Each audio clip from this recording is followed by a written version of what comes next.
Hello? Hello, hello? Hi. Hi, everybody. We are live. Look at this. Hello, hello. Welcome to Eleanora Live. I'm Ellie Morrison, everybody. This is my IGTV series where I interview friends from all over the place, from right here on my little pink couch in my home studio office in San Antonio, Texas. And I'm so excited to welcome my guest today. I know many of you tuning in know her. It's my sister-in-law, Jennifer Morrison. We have been apart from each other now for a little bit over a month, and we were dying to do this just to catch up with one another, because it's been a few weeks since we've really gotten a chance to talk, and today we are going to be talking about business, beauty, and baking. So once I see that Jen is requesting here, let me see if I can add her in. We're going to welcome.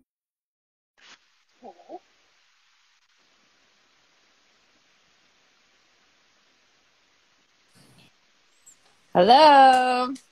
How are you? Hi. I haven't seen you in so long. In a month. A little over a month. Wow. Has it already been a month? Well, the very end of June. So we're already into August, which is time has flown. It's so crazy. And I was like texting with my mom yesterday and she was like, "Are you okay?" And I was like, "Yeah, no, I'm great." She was like, "It's been a few days." And I was like, "Oh, I felt like I talked to you yesterday." I know, time has been flying. I think it's something about sort of being forced to be home has some reason passed by even faster, because I think Dan and I have just been so focused on like working on projects. So the past month in particular has really just like been a blink. I don't know if you feel that way. Yeah, I agree. We get up on Monday and all of a sudden we're like, "Wait, is it Friday?" This is so crazy. Right. I feel the same way. And then it's through the weekend, and like I'm using the weekend to do, like yesterday I did a bunch of rearranging and the cleaning, and like okay, but today's my only day where I can vacuum and mop and sweep and clean the toilets and like, I know. Yeah, It's like it's a lot. I mean, you know about cleaning day in our house. You were quarantining with us. It's yeah, I know my house a lot better than I used to, that's for sure. Well, what have you guys been up to lately? The same stuff pretty much. The one thing that we've added a little bit is like Jerry's been doing some more golfing, which has been a nice, like, safe way of like, going and wearing a mask, and they all have their own cart, or they walk and they stay 6 feet apart. But it's like the safest way to sort of be social and also be in nature. So he's been doing that quite a bit. I actually just pulled my golf clubs out, which I haven't touched in like 10 years. And I was never a good golfer. It's not like I ever got good. I've never been good. But the handles were like disintegrating. So we just we just took them in to get them fixed. They've definitely been sitting then, but I think mine have too. I would be surprised if mine are in any sort of better shape than that if I were to pull them out. And mine are my grandmother Mimi's hand-me-down clubs. No. When she was in her, I don't know, 70s and like probably early 80s, she took up golf with her friends, and it was like That's so cute. The Golden Girls out on the golf course. I mean, it was so funny. So like once she got to a certain age, she was like, "Here, you can have all this stuff because I think that you want to play golf." So yeah, I haven't touched them in years. Really cute picturing her out there. That's great. Yeah, so I mean, besides that, it's just, I'm on Zoom calls with like creative conversations and trying to get everything, into a good place so that if and when we are ready to start being on sets again, that I have stuff ready to go. Oh, I don't know if I have a bad connection. I can't hear you.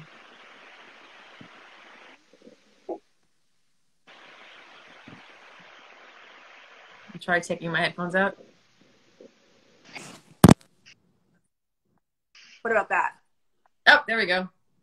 Yeah. There we go. Okay. We'll just give up on technology. I tried to like have a mic and everything. But I think my AirPods, these things sometimes interrupt the connection. Oh, is that what you normally do, is have just earpods in? Well, I don't, this was the first time that I tried it with a mic, because if I'm feeding the audio in, I have to be able to hear it back. And so I have to use, yeah. So it's just kind of a new thing I was trying. But like, even when I'm on calls, sometimes people say, I can't hear you. The connection's gone out. So I don't know if I need to just actually plug in headphones or what, but. Well, I just had mine plugged in. It didn't seem to help. I have no idea. It's like, no matter how many times I Zoom, I still feel like I'm failing on my way into a Zoom call. It's so stressful. And I've been doing some of these Eleanora Live interviews on Zoom because some guests prefer to be pre-recorded as opposed to doing it live. Got it. And like, I just pre-recorded one on Friday, and there's so many things to remember. Like, I have to remember to hit record. If I don't remember to hit record, then I've lost the entire thing. So like this, but the guest that's coming up next week, she's so sweet. And I completely forgot to hit record until we did the whole intro. Like, she was answering your first question. Oh no. So, you know, it's just, it is what it is. She was very gracious, and I'm just going to have to edit it. Like, yeah, you know, nothing happened, but that's sort of figuring out everything on our feet. I think everybody's facing it, which to me has been refreshing in a way, because I feel like that perfectionism pressure has sort of been removed, and I'm reading it all over the place in all these different magazines and newspapers and whatever, that the age of perfectionism might be ending just because nobody can have a barrier between home and work now. So I don't know. But I know, before we started, I was like, what do I do if Ava starts going crazy barking at the door? I was like, well, I guess it's just going to happen. So well, it probably will happen at some point in the hour. Like, I can't imagine it won't. Pudge is right here. He wouldn't. Oh, really? Leave. Yeah. He's so attached to us because we've been home all day, every day. Yeah, I know. We left for a couple hours to go hit some golf balls the other day, which was tragic on my part. But Ava went crazy when we got back. And I was like, oh my gosh, this dog has not been alone so long. I know. Pudge is the same way. We went over to my parents' house to use the pool, just to sit by the pool for like a couple of hours. And when we got back, it was like we'd been gone for 2.5 months. Forever. Yeah, exactly.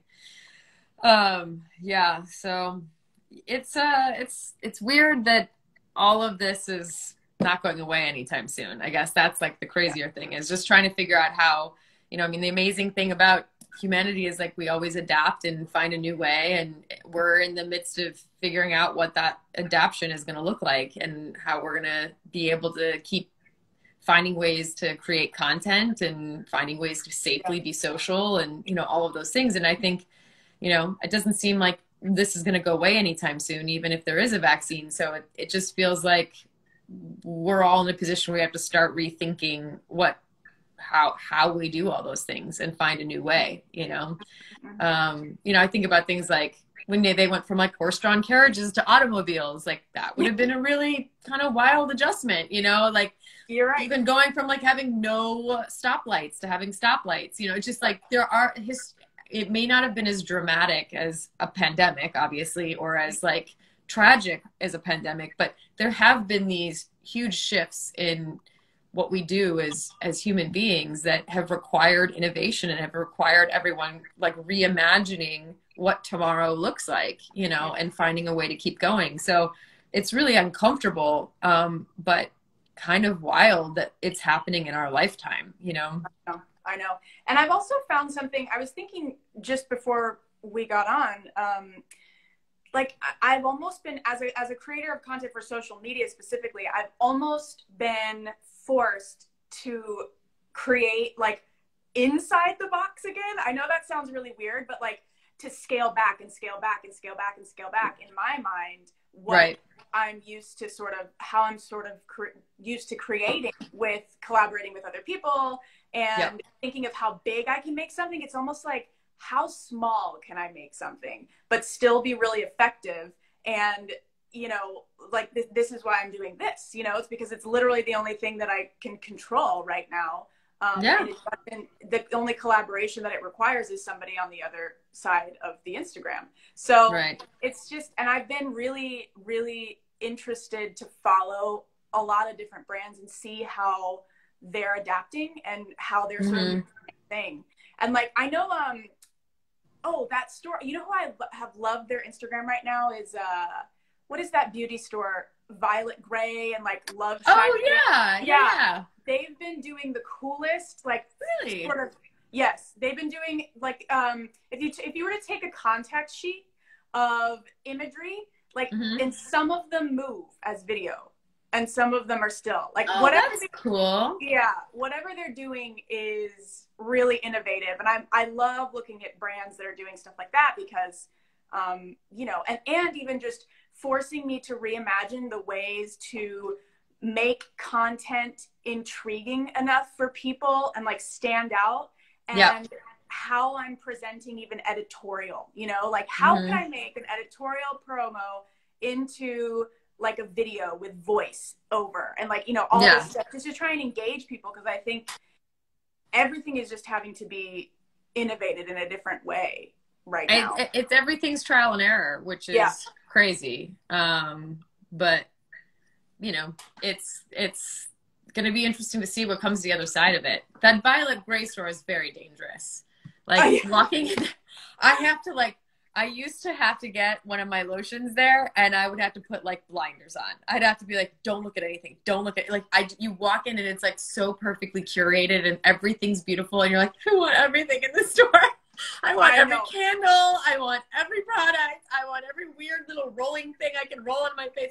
And I just have to literally go to the counter and be like, I just want the Augustina Spader cream, just the cream. And they're like, are you sure you don't want anything else? I'm like, I'm sure.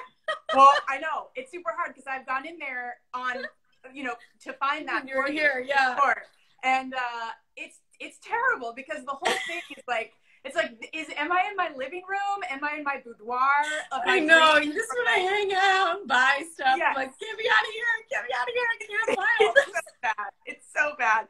But speaking of beauty, okay, I'm dying to know, we haven't talked about this, I don't think. Yeah. What is the one experience out of your beauty routine that you haven't been doing for the past 4 months that you miss? I'm wondering how honest to be. Well, here's the thing. I found that there's a lot of things I can do, which is great. Yeah. Like, I can take care of my nails pretty well. I mean, I do miss getting a pedicure, but I do it really well. I can take care of my hair. I've even been able to like do little dustings and trimmings, whatever. But I cannot wax myself. And that is real annoying. Really, really annoying. No, I literally call the place that I go daily to see if they've opened. Like, I'm just waiting for the day that the message says, you can come in with a mask. Like, I'm literally like, please be open, please be open, please be open.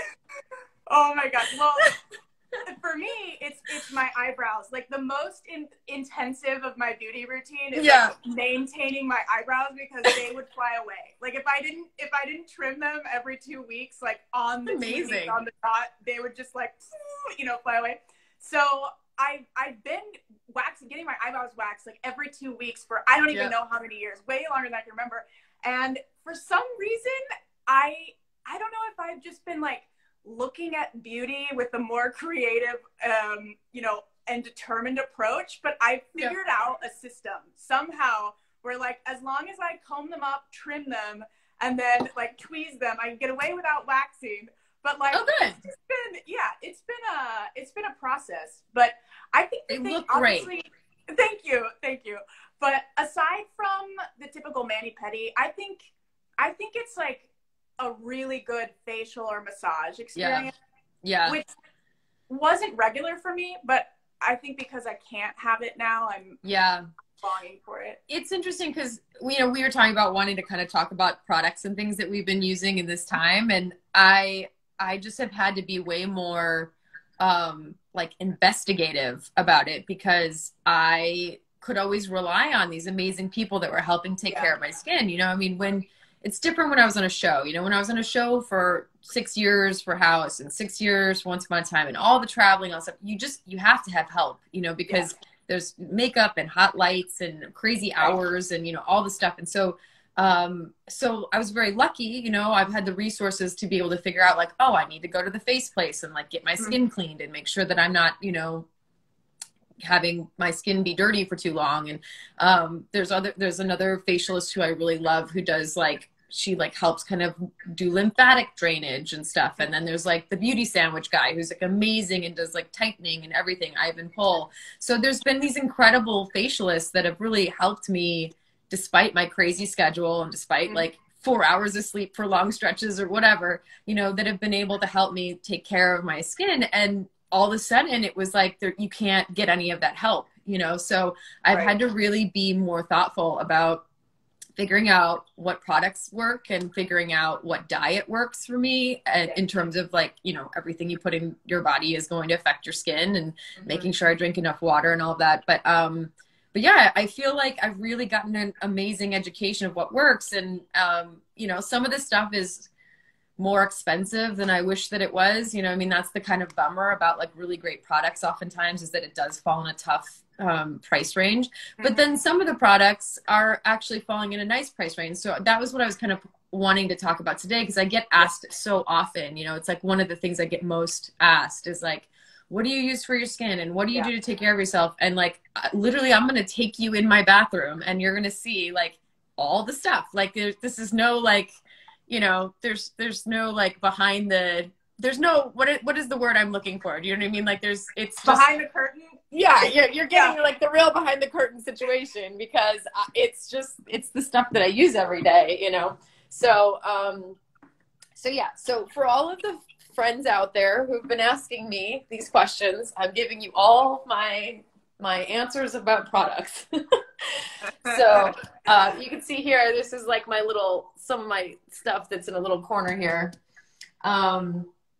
This has sort of been what's been with me the longest. It's more, this is not really about like skin health. This is more just like almost like my perfume. The smell of this is like what I really love.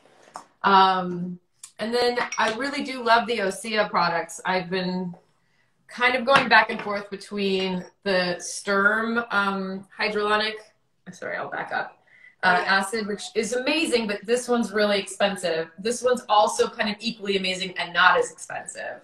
So this has been, I kind of trade off to try to make it last longer. Yes, I totally know. And then I have talked about this before, but I do love the Augustinus Bader, which is also expensive. But man, if there was one thing you could like save your money for, at least for me, like it's amazing. Did you hear that, Dan? Dan, are you watching? Did you hear that? Yeah, Dan, get it for Ellie. It's worth it. And then I had a cool thing sort of happen. This is really hard to do. I have like a weird little. You look good though. Okay, thanks. I'm just leaning in my bathroom. So I had a cool thing happen where this company came to me called Lab to Beauty, and they asked if I wanted to have a discount code, like if I wanted to post about their products. And you know, people have done this in the past, and my first answer is always like, just send me some stuff and I'll try it because I don't want to talk about something if it doesn't work. And so usually it doesn't work. This actually was great. So now it's become part of the corner of my bathroom, which is like in the daily regimen. And I have some favorite things. So like I really like the balancing face wash. I kind of rotate a few face washes, but this is the face wash that lives by this sink. I have a different face wash that lives in the bathtub, and I have a different face wash that lives in the shower. It's all about rotating. I love that. I totally do it too. And then this has been like revolutionary. This is like the Better Body Serum. I know. Yes. We were together, right? You were here when I realized, right? Yes. Yeah. I was there. And you brought things down and you were like, hey, I'm really loving this. You've got to try it, especially because I had a really bad breakout. And you were like, Ellie, try this. It might calm your skin down. And so, yeah, I've been on those products since we left and I'm loving them. I mean, that's great. Yeah. I'm so glad that it worked because it's also all natural. I mean, I have to go back to my computer for the list of things, but that was the other thing that was really impressive was like the list of all the good like things about it besides the fact that it works. But it's clean and plant-based and vegan. Yes. I think. And I've had like, I'm just gonna sit on the bathtub now. I've had like chronically dry skin my whole life. I was like born with dry skin, and it's all like Jerry's always, told you what happened. Jerry's always giving me shit because he's like, how much lotion can you put on your body? I was like, I'm telling you, my body needs it. But ever since I started using this, it's been like a whole different thing. I have no dry skin. My skin is softer than it's ever been. Like, I mean, I literally sound like an ad for them, but it's just the truth. And then the other thing that I like of theirs is the shower, the bath. It's like a bath wash with bubbles. It doesn't bubble that much, which doesn't bug me, but it does make your skin really like soft and silky from the bath. More Osea, the scrub. This is heavenly. And like, Dan, this is another good one if you're listening. And then more Sturm. You know, you can see it. There's a few brands that kind of rotate, you know, between. And then this is also pretty great too. This is the Lancer face scrub, which feels expensive when you look at it, but lasts a really long time. Like a little bit goes a really long way. So like, it's an investment that's worth it. So yeah, I feel like in terms of like beauty secrets, like those are my like daily products, you know, and have really worked, you know, the combination of using that stuff and drinking tons of water and trying to get enough sleep and all that kind of stuff has seemed to really make it like, you know, so that I'm not in a horrible position with my skin just because I can't have, you know, incredible professionals taking care of it every day. Yeah. And I think the biggest thing I've learned about skincare for me over the past few years is that just like we talk about with, you know, anything wellness related, like there is no quick fix, you know, and everybody tries to tell you like, come get a facial, you'll be great tomorrow. Come get it. Well, I'm the type of person that goes to get a facial and they can't do extractions on me because I come out way more red and puffy. Oh, wow. And I went in. So there's just things that I've learned throughout the years of like what to invest in and what not to invest in. And everybody's skin is different and everybody sort of has like a different sort of makeup. But for me, I always had acne, you know? And so, and that's another thing that I've realized is my acne, it doesn't go away. Like there is no fix for it because what it is inflammation, and it's whether or not I'm, you know, getting enough sleep, if I'm resting enough, if I am, you know, staying up too late or whatever, if I'm not drinking enough water, like all of that affects what's coming out or what's not coming out on my face. You know? Totally. It's just something that I have learned over the years. And dermatologist, I mean, I went in January to the dermatologist and I said, I want off of every single cream, wash, whatever that has any hormones in it. Like I want to try if I can do this, you know, without anything. And I've been okay, but it's taken a lot of trial and error of like, and the only thing that I found, somebody asked me, what's your skincare routine like recently, which they never asked me, but it was that I wasn't stressed. I mean, that literally is, it, you know, and it's after spending several weeks with you guys, everything really calmed down. And when I look back on like cycles of adolescence and young adulthood, and I remember times where I was particularly struggling with it or not, it's the times when I've been under most pressure or under most stress that like, that's how my body releases it. So I've just sort of, you know, surrendered to the fact that it's more about management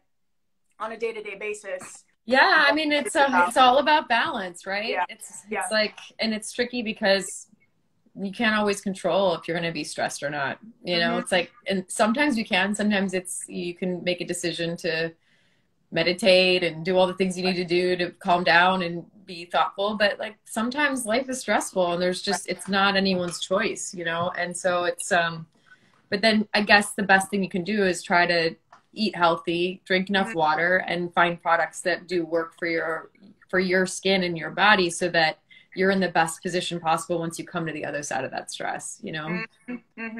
I think in general, that's just sort of the daily goal for everything, like for diet, for exercise, for skincare, for beauty, all of it. It's just trying to maintain everything as best as possible to function at the highest level to get through all the stuff that we have to get through.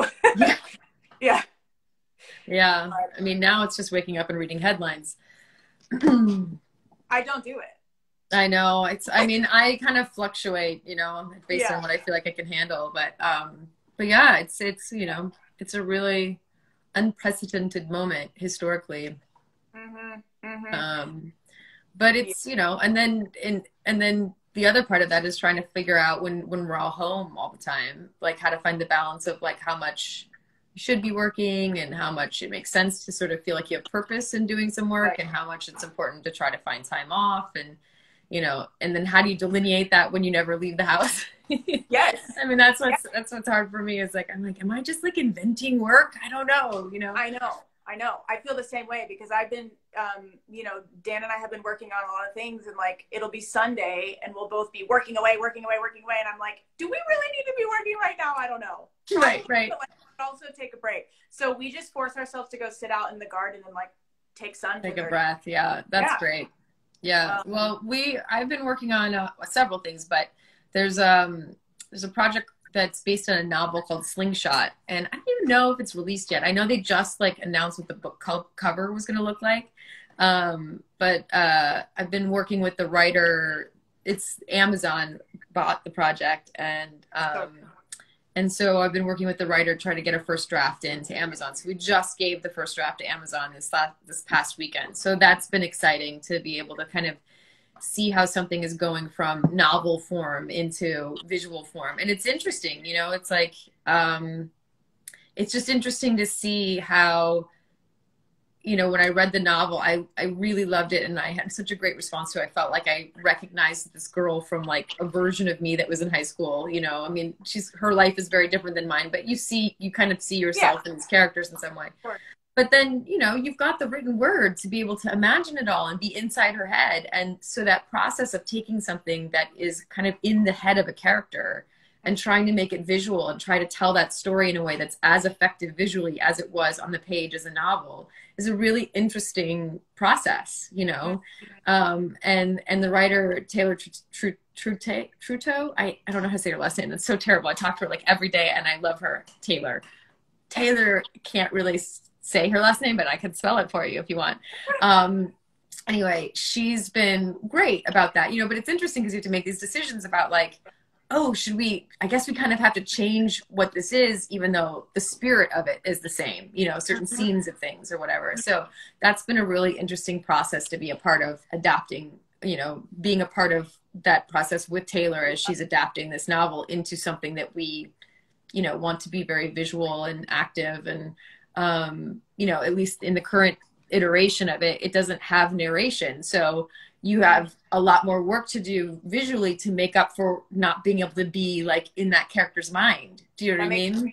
Yeah. So it's been a really interesting journey to really figure that out and watch Taylor navigate that. I'm thinking about what you said, and I realized like so much of the projects that you have been working on lately, they're so visually specific. Like think about Euphoria and, even Lying. And what I've loved learning from working little bits with you over the past year is insight into how you approach a new project from a visual standpoint, and how different that process looks like for each different project. Each different project. Yeah. And so, I mean, do you find that it's sort of difficult to switch gears from, if you have a bunch of irons in the fire, do you, have trouble sort of switching visual gears, or do you like the challenge of sort of having multiple aesthetics going on and adaptations that you're trying to bring to life? Yeah. I mean, the interesting thing is it frustrates me, but it probably is good for me. But I don't really know. Like, I've never had the luxury of being able to be just like myopically focused on only one project until I'm like stepping on set or I'm in prep, like until that day happens where like money's being spent and people are showing up and doing their jobs. Like up until that point, you're always multitasking because you don't know what thing is going to be the next real thing. Like, I think the biggest thing people don't realize outside the industry is how long it takes for these things to go from like the seed to the idea, to maybe talking about the idea, to then maybe selling the idea, and how long that might take, and then the development of it once you've sold it. Like, you know, occasionally something goes like real fast, but for the most part, things start and like it might not be made for 10 years. It might never be made. You might develop it extensively and still never make it. So you always have to have all these, like you were saying, these plates spinning.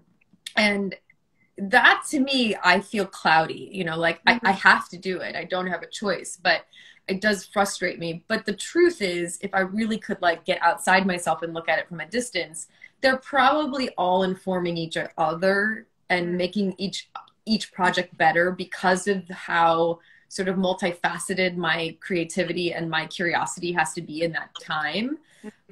It's just like sometimes mentally I feel like I live in my imagination so much more than I live in real life. And like I get to the end of the day and I'm like, I've been imagining like 10 different movies and I've been problem solving all of them in a way where every time you problem solve it, like the scene in your head changes and you get to the end of the day and you're like, I'm crazy. I've literally lost my mind. Like, I don't know it's real or not. I don't know, you know, like I sometimes I don't even know if I dreamt something or like imagined it up for a project. Cause like I start to kind of like the world start to blur a little bit. So it is odd. And I think especially now because that's all I have. Right. So like, right. In a normal situation, I would be on a set right now. I mean, I was hired to direct 4 episodes of the show Dr. Death for Peacock, and which is going to be amazing, and I'm super excited about it. I've been, you know, talking to the showrunner Patrick McManus, who's crazy talented, and I mean, he has so many irons in the fire too. I mean, he's got like right now you wouldn't necessarily know who he is, but he just sold 4 shows. So from the point that like production goes back to within a year from that, he's going to have 4 shows on the air, like 4 shows that like have orders, not just like are in development, you know? So, you know, again, another person dealing with all these different worlds spinning. But, you know, I would right now, otherwise I would be in New York shooting Dr. Death. And so I would be like myopically focused on that. And that would sort of be breaking up this stretch of time where I'm like in my imagination all the time, you know? So, so part of it is just having this extended period of time where I'm like jumping from thing to thing and they're all very different. But it's also like, you know, it's exciting and it forces me to watch movies that I've never seen before. It forces me to return to things with like a different perspective. You know, Jerry and I have watched like over 100 films in the quarantine. I know some of them you highlighted, but we've continued watching since then, you know, and, so I mean, it's why I do what I do. I love consuming content, and then it's fun to look at it from the perspective of what can I learn from this, or what can I take from this and apply it to the thing that I'm working on, or be inspired by this thing and do a version of it in the thing that I'm working on, you know? So yeah, so it's been amazing to have a really focused stretch of time like that. I just sometimes have to like stop. Yeah. You know? Yeah. Do you find that when you were acting and not yet directing, did you face that similar sort of frustration or challenge, or was it when you started taking on directing little by little and growing in that you started to have all these like plates spinning a million miles around your head? Yeah, I think it was more with the directing and producing. I mean, because there's only so many characters you're playing at any one time as an actor, right? I mean, there were times in my hiatuses where I was trying to do a lot of projects, and so maybe I was dealing with 3 characters at once. You know, there was like a tricky time right after I finished Once Upon a Time where I was in rehearsals for a play while I was shooting Backroads. So I was like flying back and forth between like play rehearsals, which are really intensive and really like, you know, emotionally demanding. And then flying out and playing a character who was also kind of intense and emotionally demanding and very different, you know? So it was, there's been times where there's moments like that, but it's not the same as like, here's 5 different projects that have 5 different visual looks, that have 5 different movement plans, that have 5 different tones that you have to solve all 20,000 problems a day on all 5 of them. You know, when you're just like, okay, hang on, let me compartmentalize. Yeah. You know, and there's some days I literally have to like physically do that. I have to like make piles and go like, I'm putting this pile over here and I'm not dealing with this. I'm just turning it off today, you know? Yeah. So yeah, but I have these moments of like relief when I get through like stretches of work, you know, where like there's a pilot this company, I don't know how much I can say about certain things, so I'm being vague on purpose, but there's a company I'm working with that brought a pilot to me that hasn't been sold yet, but is a really great idea based on a true story. And so they wanted to attach me to sort of the package that they take out, right? So they have a showrunner that's great, and then they bring in me as a director, and they have great producers, and they have a company that's very well established as a production company, and that gives more faith sometimes to the buyers, you know, before getting it. But that means I have to have a vision for this pilot, and it's not even written yet. It's an idea. Yeah. So that feels like sometimes that can feel really heavy before the sort of wheels have started to spin. But then when I start to work through that and I talk to the showrunner and we kind of go back and forth about it, I can start to see the world. And then I put together like the links that you and I have made together for things and the visual sort of plan. Then it gets exciting. You know, it's like you get over certain hurdles where like on the way there, you're like, wow, this is I'm really climbing a mountain. And then you're like, oh, I'm walking down the mountain now. I feel good, you know? And then you're like, oh, there's another hill, you know, like, so it's like hiking. Yeah. Well, one of the things that I cherish the most about our relationship is the mentorship component of just being able to have you sort of, because I've grown up in San Antonio and there's only a certain amount of creative career resources that I have had access to here. Sure. And it's, you know, my background was in traditional office work in nonprofit and fundraising and PR. And then 5 years ago, making the transition into sort of this creative, nebulous, like there is no pathway. You just sort of make it all up realm. Yep. It's been so incredible to, you know, when I reach a roadblock, be able to call you and be like, how do I do this? Or I'm having so much self-doubt. And then you tell me like, Ellie, everything is about just finding a way to figure it out. Like everybody's just constantly trying to be innovating a solution to something that they really don't know how to solve. And that's been so calming for me. Like over the past couple of years, it's like, oh, you know, because so often, no matter what you're working on as a creative person, you feel like you're out on a ledge alone, you know? Yeah. Yes. Yeah. And it's like, I'm out here shouting at the end of this cliff, like, is anybody going to catch me? Yeah. And you're out on the edge of a cliff with like a bunch of people going like, I don't really like what you're wearing. I don't know if you're going to be able to get down from that cliff. I don't know. And you're like, great. Thanks for the reassurance. I mean, it's just like you have to be, in a certain way, you have to be so strong and so self-confident to just, you know, sort of know who you are and stick to your values and move forward anyway. And I think like that's a lot of the strength. It's quiet strength. Yeah. I think, you know, like it is. What I've learned from talking to you and like times where I've been really down or have had a low moment and been terrified, and you've just been like, you know what? You just made waves by sticking to your values in a quiet way, and like the universe will reward you down the road for that. And like that's been something that I've just valued so much. Oh, that's nice to hear. Yeah. I mean, as soon as I say that to you, I turn around and I call someone else crying, going, and then they say the same thing to me. But that's so much about like that's the farce of it all. It's like we give so much, you know, when we want to, like you do so much work with mentoring and empowering young women and the up and coming leaders, and at the Vital Voices Her Lead, all of it, you know, like I know that you have a passion for that, but I think what's so funny is that as people, we often forget to take our own advice. Yeah. I know. It's so true. It really is. It's hard, you know. I've been reading per Dan's sort of inspiration. I've been reading all this Marcus Aurelius Stoicism, which, by the way, you know, one of the opening not credits, the introductions to the book was talking about how Stoicism comes from the word stoa, meaning porch. And so it started because it wasn't a religion. It was just people offering wisdom on their porch to each other. They would sit on the steps of their house and they would, and so I thought that was really cool. But one of the things that I kind of keep I've been sort of reading and rereading the meditations, you know, and it's interesting how different mornings, different things hit me, even though it's the same section that I read 3 days ago or whatever.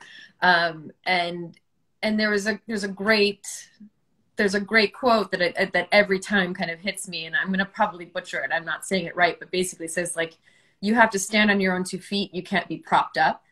And that hits me every time, because I think, at least in my head, and be like, why isn't this person supporting me? Or why isn't this person there for me? Or, you know, like, and like, yes, it's wonderful to have support in your life, and we all need it. And that's part of community and that's part of life. But you have to be able to stand on your own 2 feet, and you have to figure out what that means. I mean, that's going to mean something different for any 2 people, you know? And so there's something really powerful about that. Like, you can't hope that someone else is going to do it for you. You know, it's like, I can support you, but I can't find your voice. Do you know what I mean? And vice versa. So it's like the support is different than propping up. You know, I mean, propping up is like, you know, someone's legs are weak and their bodies, you know, they have to literally be held up. It's like, no, you need to stand on your own 2 feet, and then we can support you, and we can like feed you and you know, encourage you. So stuff like that really helps me too. Is like, I've really found that it's easy to start skipping those like morning moments, you know, and be like, I don't have to write my morning pages today, or I'm good, I don't have to do yoga today. And it's like, I always feel the repercussions of skipping those things, you know?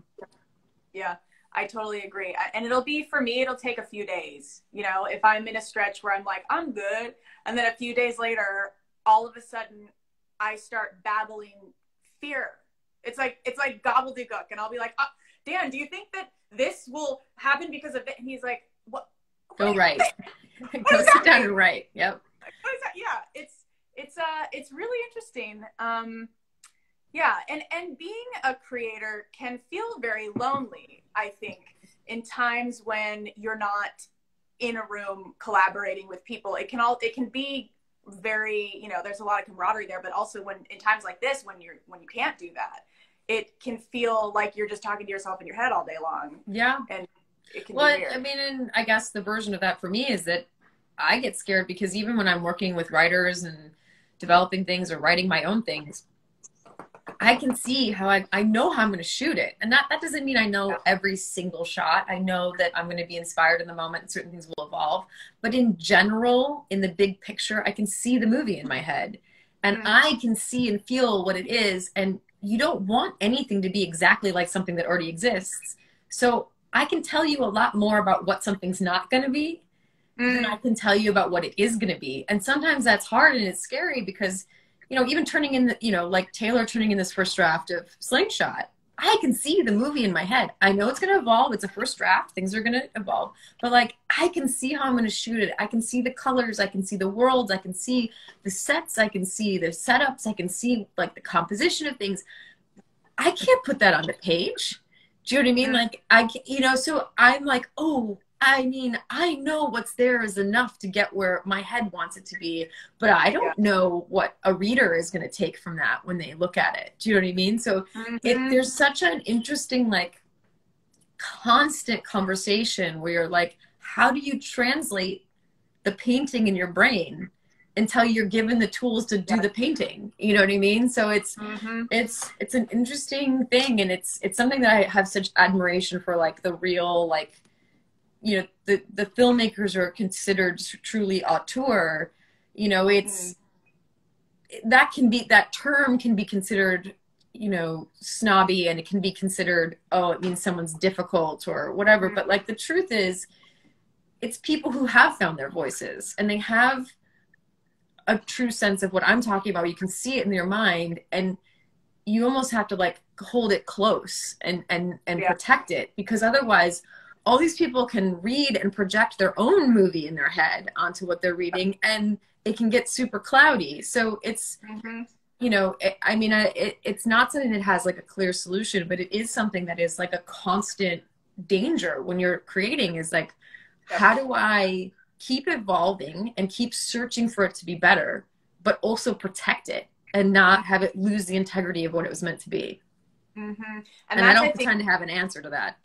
No, I don't think there is, but that's something that I find as a challenge when collaborating on certain projects. It's like, if I've got something in my head and then I want to be able to work with people, but sometimes that isn't the best or the right answer for me in particular, because I like to be very generous with my ideas and my, you know, like emotions and all of it when I'm collaborating in them. But sometimes what that ends up doing is changing and sort of mutating the original idea and its purity, and sort of makes it cloudy, like you said. So that's something that I've been trying to really kind of tune into and work on for the past, during the pandemic, really. Is like that evaluative voice of, do I need to be collaborating on this, or is this something that I'm gonna have to figure out on my own, you know?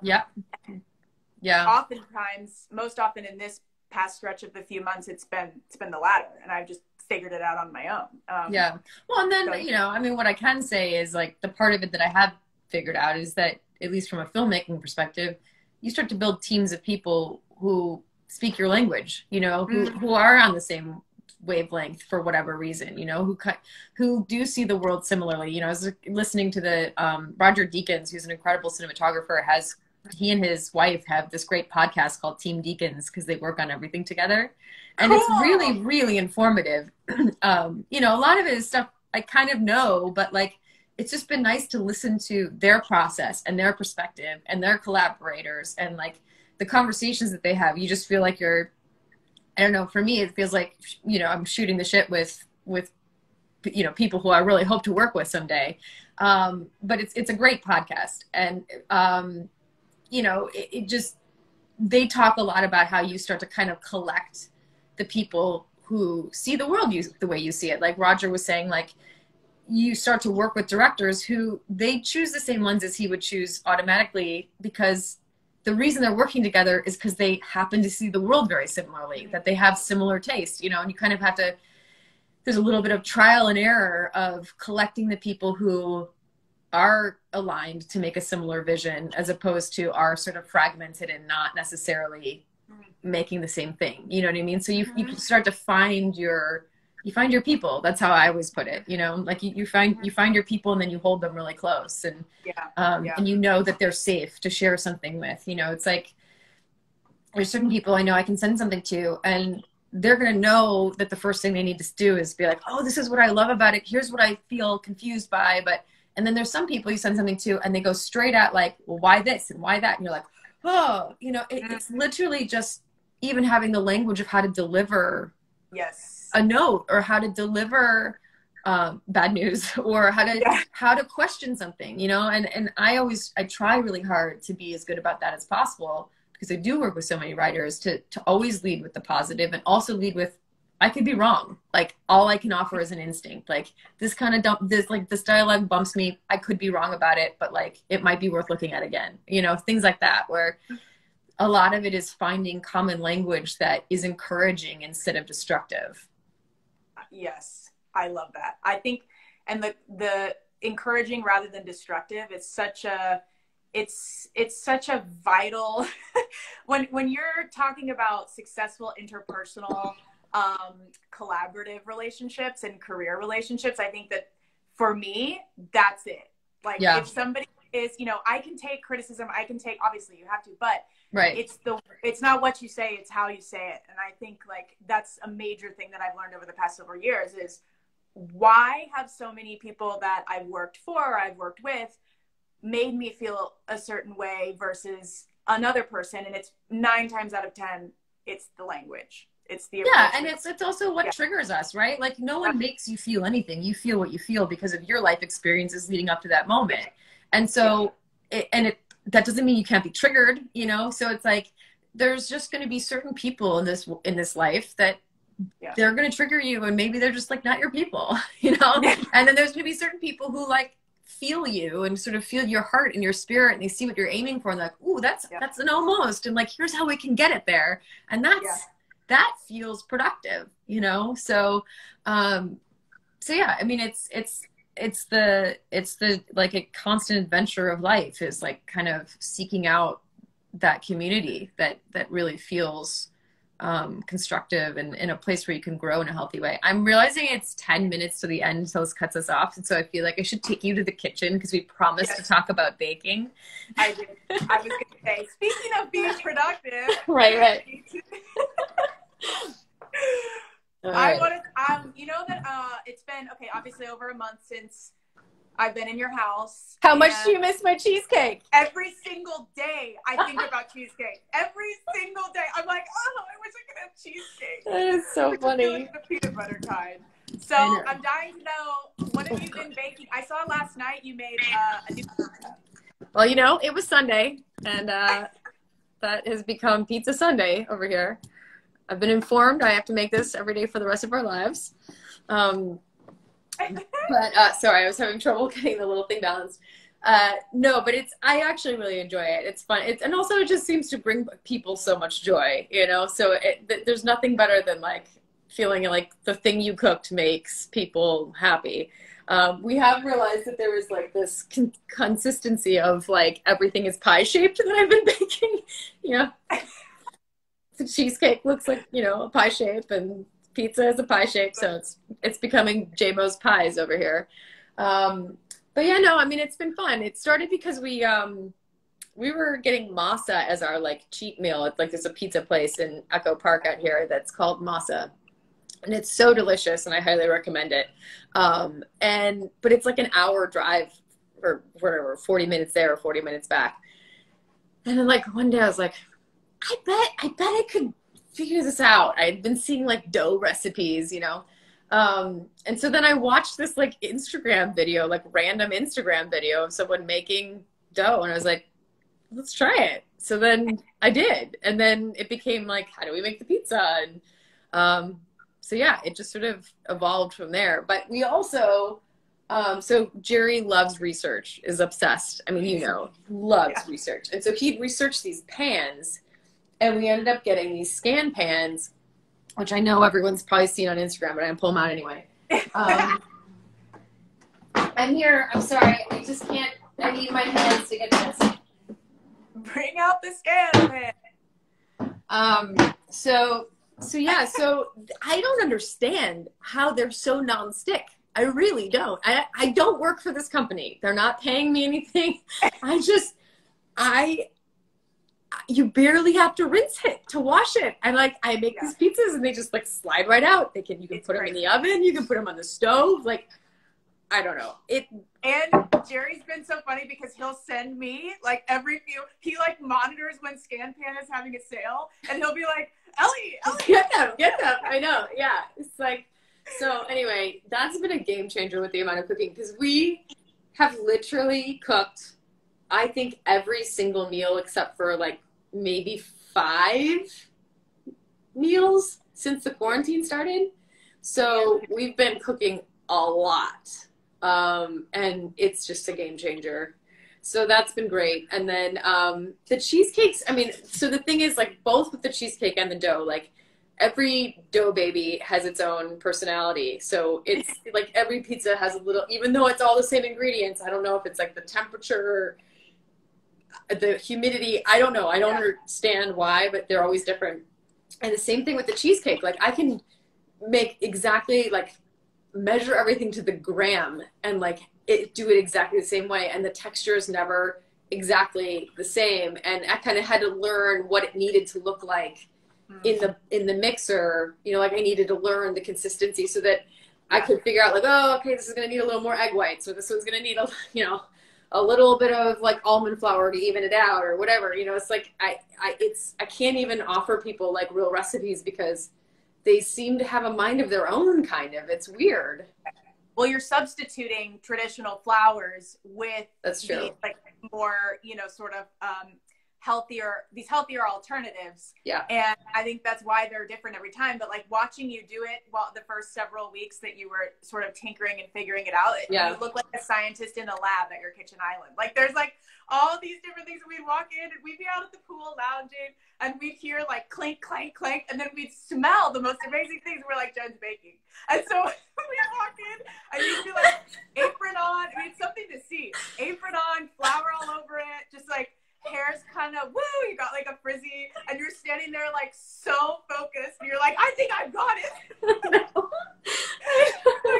I had a lot of failures along the way. I mean, but like you learn from every failure, right? Like that's how you adjust. But it's true. Like I think also because I couldn't leave the house and I was like, I'm just so used to having these high pressure situations where like I problem solve and I work it out and I get it, you know, like we have to make the day or we have to do the thing, you know, and it's like, and all of a sudden I had nothing like that in my life. And I was like, I have to bake the thing. I had to like get in my zone, you know?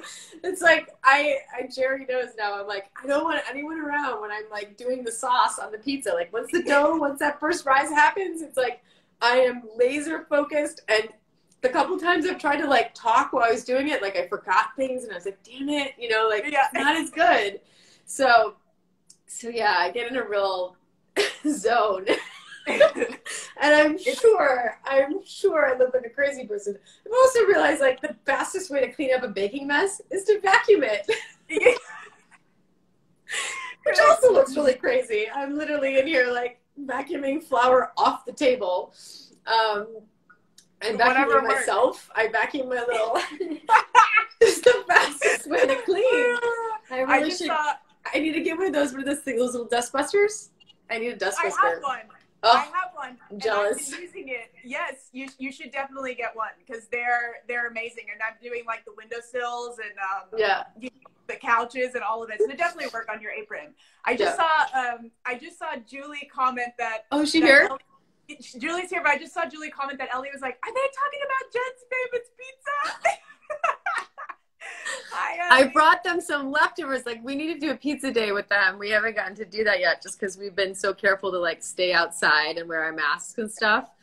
But I brought them like leftover pizza once and I was like, I mean, you know, it's just leftover. And they went crazy and I was like, wow, even the leftovers are going over well. And you've been sending your cheesecakes in like nice boxes as gifts to friends. I mean, it's like so nice. Well, thanks. I mean, I don't know. I don't know if anyone's liked them. Are you kidding? They're amazing. Hopefully. My favorite remains the peanut butter. See, Julie says so good. My favorite remains the peanut butter. I think the peanut butter's winning. We did one after you left that was a vanilla filling, but with Reese's peanut butter chips above the crust. So that was like also a close second, I think, to the peanut butter, like the full peanut butter cheesecake situation. Dang it. Well, one of these days. Yeah, I know. One of these days. We'll get there next time. Yeah. But, oh man. Well, we miss you guys so much. I know. This hour flew by. We can talk all day long as we learned while you guys were here. Yeah. It was great. It was really special to have that time together and then to be near Julie and Zach and the kids too. Yeah. No, it was really great. It was. I'm working on a little something with Julie. Ooh. Yeah, she's helping me become more comfortable with my singing, and that's so we're really cool. Working on a little duet at the moment virtually. She's exceptional. I mean, there's nothing she can't do, and everything she does is amazing. It's just like, it's incredible. And she's just so healing in terms of what you're talking about and getting that comfort and all of that. So speaking of healing, I want to jump back to, because I don't think we mentioned the link. If people before you cut us off. So basically, I'm going to post about Lab to Beauty. And then there's a link in my bio. There'll be a link in the things where you can go to see the products. And then if there's the code is just Jennifer, but I'll post it too. And you'll get a 10% discount. So I was just excited because they're much better price points than most like high-end products like this, and they work better than most high-end products, and I can get you a discount, which makes me happy. Yes, this is great. So yeah, so thank you for reminding me. I didn't think to say that, but that'll all be, you know, posted, and you guys can do that as well easily. as this interview. So those who want to see it, which we have 9 seconds left, can check back on my IGTV, and I'll tag you and share it.